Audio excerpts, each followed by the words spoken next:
Vamos para o texto que está em Lucas, no capítulo 12, do versículo 2 ao 3, e que nós já podemos acompanhar. Diz o seguinte: não há nada escondido que não venha a ser revelado, nem oculto que não venha a ser conhecido. O que vocês disseram no escuro será ouvido à luz do dia.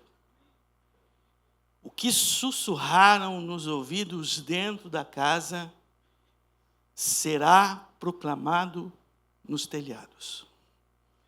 Essas palavras que Jesus falou, ele falou em cima de uma motivação, porque os fariseus e os escribas estavam contendendo, e ele tem uma palavra direcionada aos fariseus. Por causa da hipocrisia dos fariseus, da forma como eles viviam secretamente e da forma como que anunciavam um estilo de vida publicamente que era totalmente diferente ao estilo de vida que eles viviam. Então Jesus ele traz essa palavra: olha, não existe nada encoberto que não seja revelado. Aquilo que vocês falarem no oculto, se referindo aos fariseus, aos hipócritas, vai vir à tona. Quando Jesus fala sobre isso, ele fala sobre um recinto da casa da atualidade em que ele está vivendo. Porque na casa da atualidade em que ele está vivendo, tem um compartimento que se chama despensa, e ele ficava no centro da casa. E ele ficava no centro da casa por um motivo, que ali se colocava as coisas mais preciosas, os alimentos.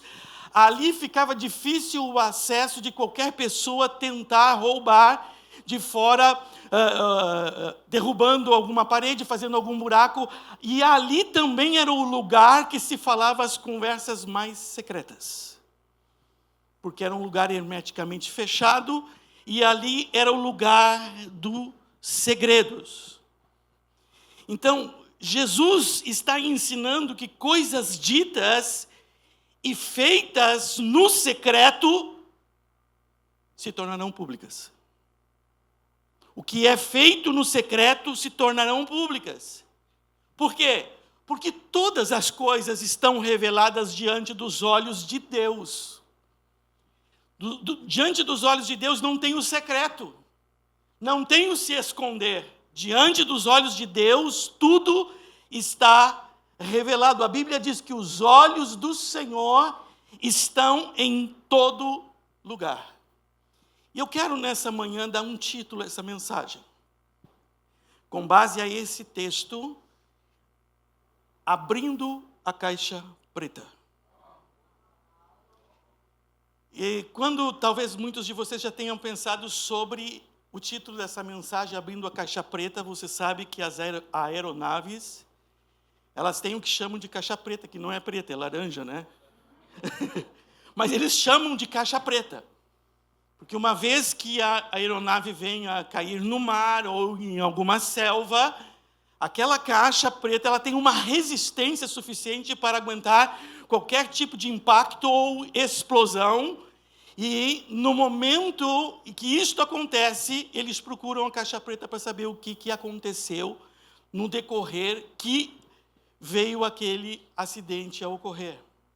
Então, a caixa preta, ela guarda os registros, as informações que precisam ser acessadas para descobrir o que está acontecendo. Ok? Muito bem. Todos nós, eu quero trazer agora para nós pessoalmente, sentando no colo do papai, conversando com o papai nessa manhã, ok? Temos uma caixa preta, forte, resistente. E alguns compartimentos dessa caixa preta que nós possuímos, sabe, somente nós sabemos. Nem o cônjuge sabe, nem o pai sabe, porque são coisas secretas. São coisas que, por exemplo, olhando para a minha caixa preta ao longo da minha vida, eu tenho muita vergonha. Eu não sei você. eu tenho muita vergonha. De todas as coisas que eu já falei para minha esposa, eu não consegui dizer tudo por vergonha. Porque eu tenho um dia que eu nasci, a adolescência, a juventude e até casar, eu fiz muita besteira. Então, esses registros estão dentro de nós. Temos uma caixa preta. E esses registros, eles um dia serão lançados para fora. Eu escolho se vai ser colocado nos telhados ou se eu vou falar com o papai. Você escolhe. A ideia desta palavra não é constranger ninguém, mas é trazer uma aproximação de cada um de nós junto de Deus e contarmos para Ele. Porque aqui, quando nós contamos para Ele, nós entramos por um processo bíblico que se chama confissão. E confissão nos cura, nos sara totalmente. Então vamos olhar junto isto. Coisas dentro de nós que se assemelham como uma célula cancerígena. Que está ali. Obviamente, se eu soubesse que alguma parte do meu corpo tem uma célula cancerígena, mesmo que custasse a amputação de um braço, de uma perna, de um pé, seja o que for, pode cortar. Porque eu não quero que esse câncer venha me levar ao óbito. Eu não quero que se manifeste dentro de mim qualquer tipo de coisas contrárias e que eu me torne um hospedeiro de uma coisa ruim que venha trazer a morte. Deus conhece todos os meus segredos, gente. Papai conhece todos os segredos do Vanderlei. Papai conhece todos os teus segredos. Mas Ele espera que eu revele a Ele. Papai espera que venhamos revelar a Ele, pois a libertação está intimamente ligada à nossa confissão e busca de Deus para vencermos.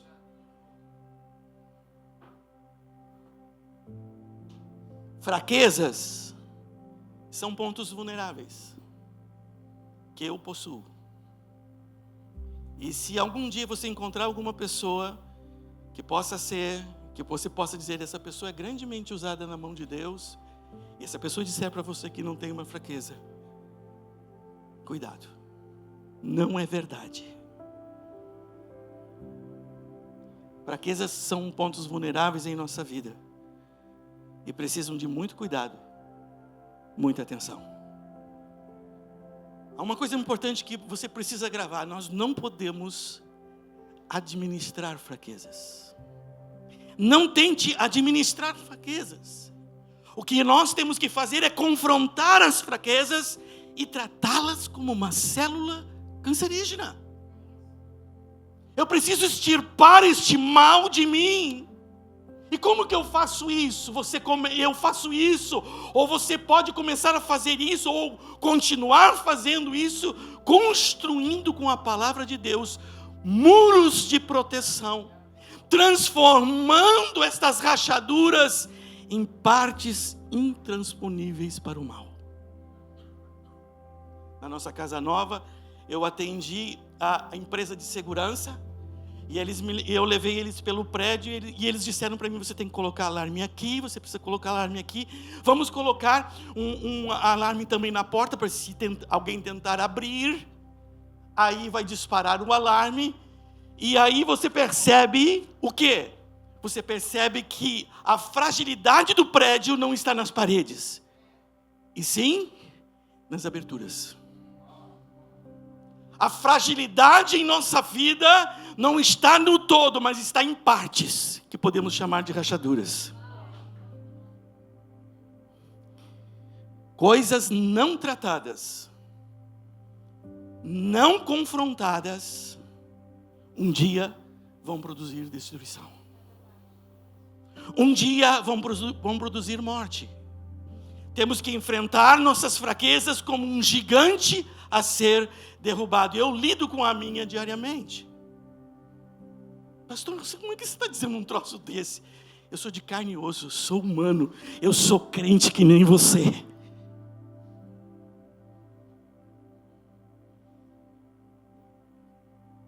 E aí vem uma pergunta: pastor, por que eu tenho que conviver com minhas fraquezas? Desde que eu nasci de novo, eu convivo com essa fraqueza rodeando a minha vida. Por que eu tenho que conviver com isso? Vamos olhar para a Bíblia? O apóstolo Paulo, em 2 Coríntios 12, 8 a 9, ele diz o seguinte: ele fala sobre um espinho na carne que ele tem. E o apóstolo Paulo, ele ora a Deus e pede ele orou 3 vezes a Deus, pedindo que o Senhor tirasse aquele espinho na carne. Aquele espinho na carne, eu concordo com essa linha de pensamento, foi uma enfermidade que ele contraiu no mar Mediterrâneo, ok? Que provocava febres cruciantes, terríveis na vida dele.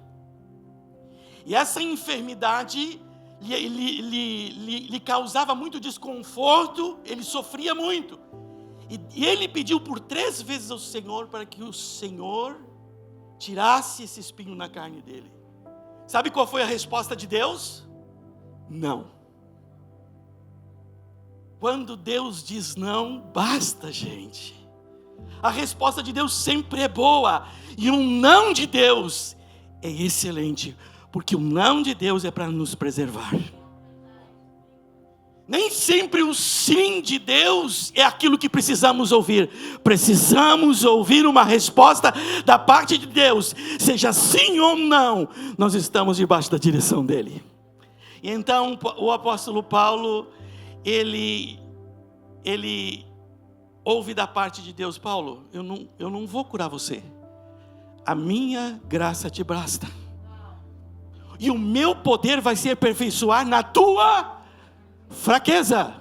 Pense na tua fraqueza. Coloque o teu nome Vanderlei. Talvez você nunca vai ser livre dessa fraqueza, mas o meu poder vai se aperfeiçoar em tua fraqueza, desde que você tenha a intenção correta em relação à fraqueza. Então vamos adiante.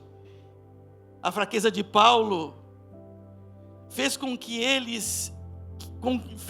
ele buscasse mais a Deus, e fez com que ele não se ensoberbecesse com as revelações que Deus havia dado a ele. Sabe, muitas pessoas fazem das suas fraquezas,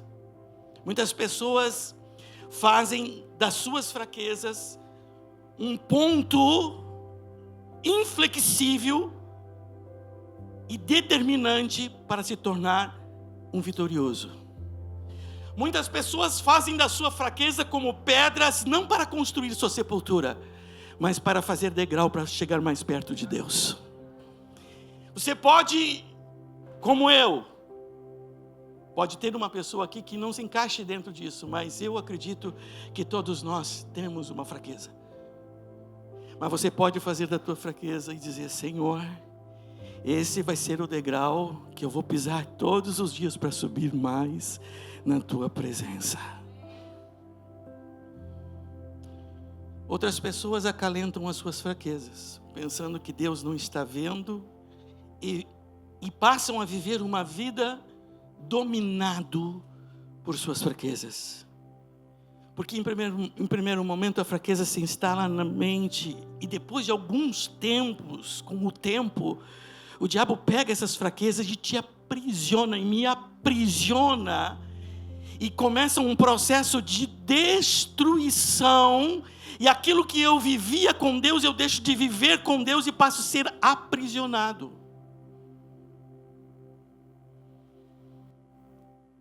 Vamos pensar sobre um exemplo? Davi, o rei Davi. O rei Davi, ele é um cara que um dia, quando os reis eram para estarem em guerra, ele estava na área do palácio, por lado de fora, quando ele põe o olho em uma mulher banhando-se ao lado do palácio. E muitos de vocês conhecem a história, mas eu estou pontuando isso, quem está pela primeira vez não sabe. Quando Davi coloca os olhos na esposa de Urias, ele deseja a mulher de Urias. Ele tinha muitas mulheres, E ele, desejando a mulher de Urias, a Bíblia mostra que ele trouxe a mulher de Urias para o palácio, engravidou a mulher de Urias, e depois de ter engravidado a mulher de Urias, matou Urias através da espada dos amonitas. E depois que Urias morreu, Davi tomou para si como esposa Betseba, a mulher de Urias. E um belo dia, chega o profeta Natã na casa, no palácio junto de Davi, para contar uma história para Davi. Então Natã começa a conversar: eu quero te contar uma história, Davi. Não, conta para mim uma história. Um certo dia, um grande fazendeiro riquíssimo, com muitas reses, com muitas ovelhas, com um rebanho imenso, recebeu uma visita de um amigo. E então ele ficou muito feliz e queria fazer um churrasco para o amigo. Mas ao lado da fazenda desse grande fazendeiro tinha um outro que tinha um sítio e que tinha uma ovelhinha. E aquela ovelhinha que esse homem tinha, era uma ovelhinha que fazia parte da casa. As crianças brincavam, ela entrava dentro de casa, as crianças brincavam, era o bichinho de estimação da casa. O que esse fazendeiro rico fez? Foi lá, pegou a ovelhinha, matou a ovelhinha e fez um churrasco para o seu amigo que estava visitando. O rei Davi, ouvindo isso do profeta Natã, ficou furioso, ficou indignado. Esse cara tem que morrer. E outra coisa, não só morrer, ele tem que pagar 4 vezes mais aquilo que ele roubou deste homem. O profeta Natã olha para ele, aponta o dedo e disse: este homem é você, Davi. Você matou a ovelhinha. Você matou a ovelhinha. E observando a vida de Davi, uma fraqueza não dominada nos leva ao fracasso. Guarde isso, uma fraqueza não dominada nos leva ao fracasso. A fraqueza leva as pessoas a fazerem loucuras. Davi fez uma loucura. É inadmissível uma atitude dessa. É louco demais. Uma fraqueza leva a pessoa a desprezar a palavra do Senhor.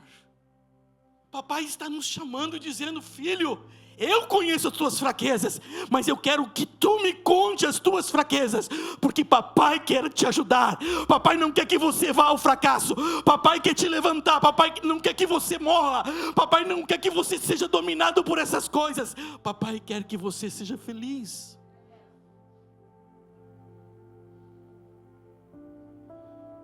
Transformar as nossas fraquezas em fortalezas intransponíveis. Porque fraqueza não é pecado, mas fraqueza é a antessala do pecado. Tem pessoas que se sentem pecadoras por ter uma fraqueza, mas fraqueza não é pecado, mas é a antessala do pecado. São fagulhas que permeiam a nossa mente e um dia vai se transformar em pecado. Davi pecou porque permitiu que as fraquezas em seus pensamentos se materializassem. E foi dura a palavra do Senhor para Davi. Mas olha, eu vou pontuar uma pequena parte. O profeta Natã disse para Davi: você fez isso às escondidas, mas eu farei diante de todo Israel em plena luz. Sabe o que aconteceu no futuro? Os seus próprios filhos mantiveram relações com as esposas e as concubinas de Davi no patamar do palácio, para que todos pudessem ver. Vem à tona. Nossas fraquezas estão diante de nós todos os dias. Elas se manifestam dizendo: por aqui você não pode passar. Aqui é o lugar da tua derrota. Aqui você vai ficar. Nossas fraquezas estão sempre dizendo, impondo limites diante de nós. E a única coisa que nós precisamos fazer é dar uma resposta a esta fraqueza. todos os dias dar uma resposta a esta fraqueza. Lembra de José, um moço solteiro na casa de Potifar? A mulher de Potifar desejou José. José era um moço vibrante em sua época. E quando a mulher queria coabitar com José, ele teve que fugir. Não porque fosse uma pessoa, não porque ele não fosse uma pessoa normal, que não tivesse desejos, também tinha desejos, mas ele tinha um desejo maior por Deus. Ele foi capaz de fugir de uma fraqueza pessoal que porventura tivesse, mas ele usou a melhor arma que ele podia usar: fugir. Eu tenho que fugir de minhas fraquezas todos os dias. Aí eu quero chegar em um momento com você. Como que as fraquezas evoluem, como elas se instalam em nós. No Salmo 42, no versículo 7 diz assim, que um abismo chama outro abismo, ao fragor das tuas catatumbas, paz.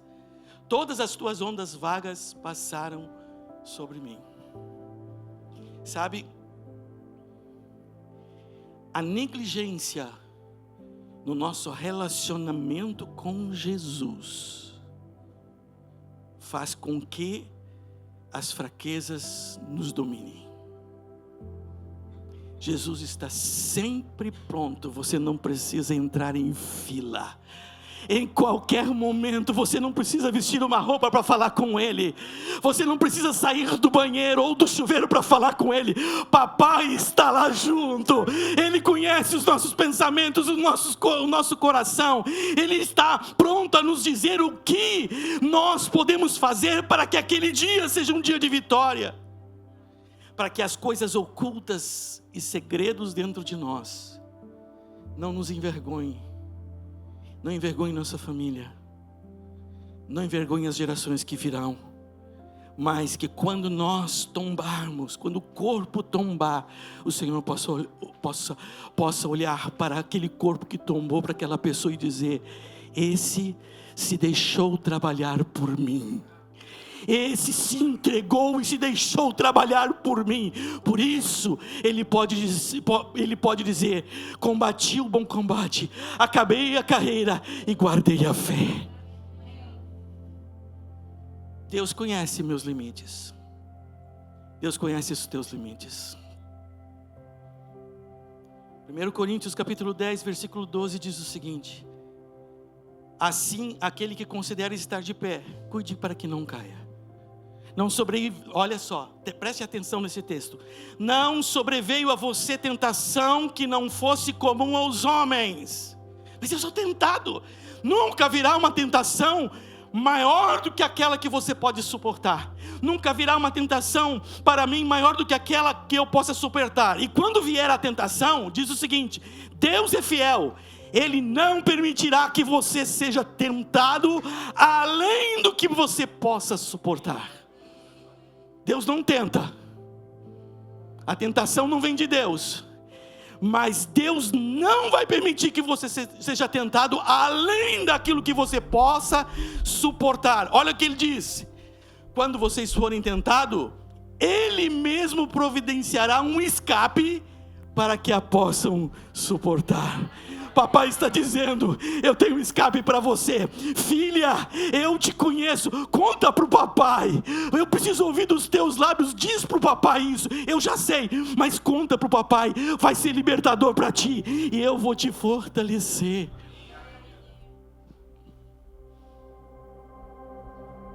Quer vencer as fraquezas? Viva. Número 1, viva pelo Espírito. Você que já nasceu de novo, o Espírito Santo habita no teu coração. E você que está aqui pela primeira vez e quer nascer de novo de uma nova vida em Cristo, o Espírito Santo vai habitar no teu coração. Porque o apóstolo Paulo fala aos Gálatas: por isso digo, vivam pelo Espírito, e de modo nenhum vocês vão satisfazer os desejos da carne, que é onde se instalam as fraquezas. Quer vencer as fraquezas? Número 2, decida renunciar. Isso é todos os dias, gente. Todos os dias. Romanos 8, 26. Da mesma forma, o Espírito nos ajuda em nossa...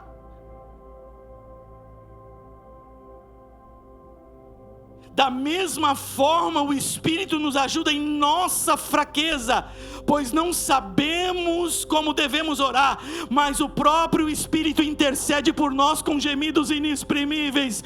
O Espírito Santo que habita em mim, Ele me ajuda nas minhas fraquezas. Ele está ali para dizer para você: dependa de mim, eu estou com você, eu não vou te rejeitar.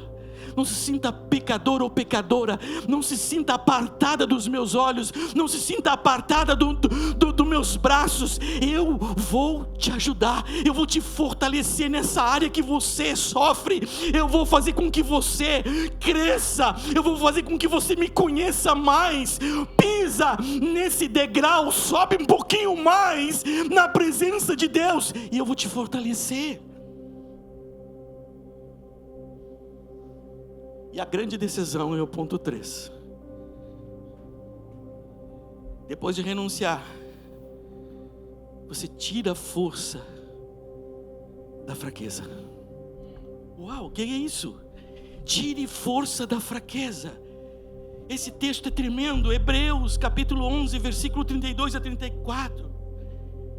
Que mais direi? Não tenho tempo para falar de Gideão, de Sansão, de Jefté. Davi está aqui, gente. Davi, Samuel e os profetas, os quais pela fé conquistaram reinos, praticaram a justiça, alcançaram o cumprimento das promessas, fecharam a boca de leões, apagaram o poder do fogo e escaparam do fio da espada. Da fraqueza tiraram força, tornaram-se poderosos na batalha e puseram em fuga a exército estrangeiros. Nossas decisões determinam onde nós vamos chegar.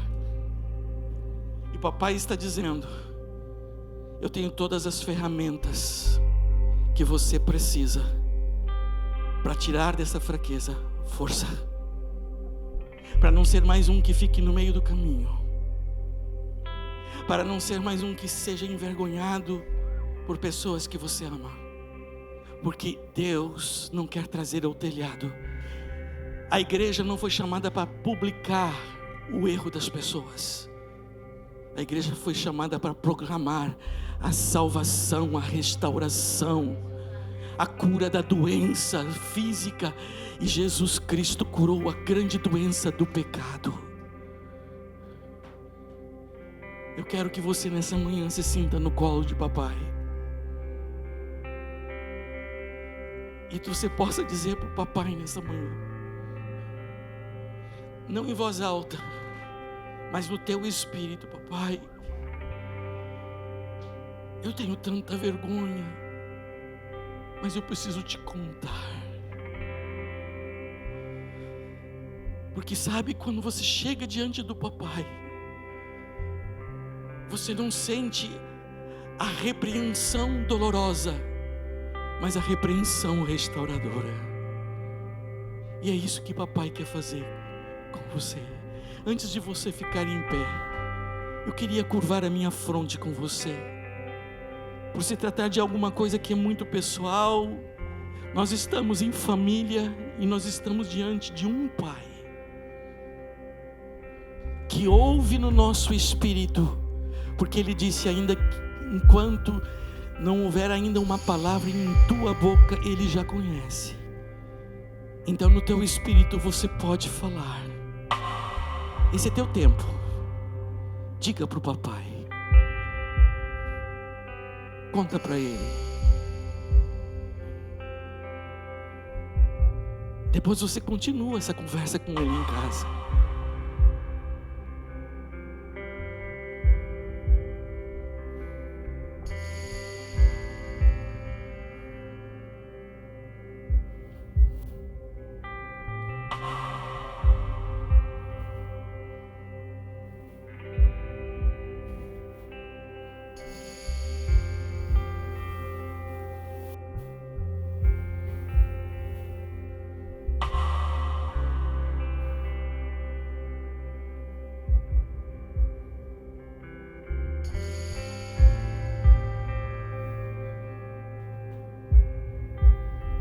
quero orar por você. Não porque eu não tenha fraquezas, mas por conta daquilo que o Espírito de Deus nos dá nessa manhã. Eu quero orar por ti. Pai, eu oro sobre a sinceridade do teu filho e da tua filha para contigo. Eu sinto no meu espírito, Senhor, e por tua palavra que tu queres levantar um povo forte. Um povo que não anda abatido, mas alguém que vai em frente, que é capaz de vencer a cada manhã e a cada dia, chegar no final do dia e dizer e dar graças a ti pela vitória conquistada de cada dia. Não estamos numa reunião de super-homens, ó Deus, mas de filhos sinceros que conta com sinceridade a respeito das coisas que tu queres ouvir nessa manhã. E eu oro por cada um nesta manhã, Senhor, para que o teu Espírito Santo, que habita em seus corações, venham produzir o teu poder com autoridade no seu coração, e cada um possa se levantar, Senhor, e viver a cada dia que tem diante de si a partir de amanhã, sabendo que é um vitorioso em Cristo Jesus e pode vencer essas fraquezas, não andar abatido. Senhor, seja a tua mão sobre o teu filho, sobre a tua filha, sobre esta família, sobre este pai, sobre este marido sincero, sobre esta mulher sincera. Seja a tua mão sobre cada um deles, ó Deus, e produz aquilo que a tua palavra promete: a vitória em cima deste fracasso, a vitória em cima dessa fraqueza, a vitória em cima deste problema, em nome de Jesus. Eu creio e recebemos da tua parte, em nome de Jesus. Todos podem dizer amém.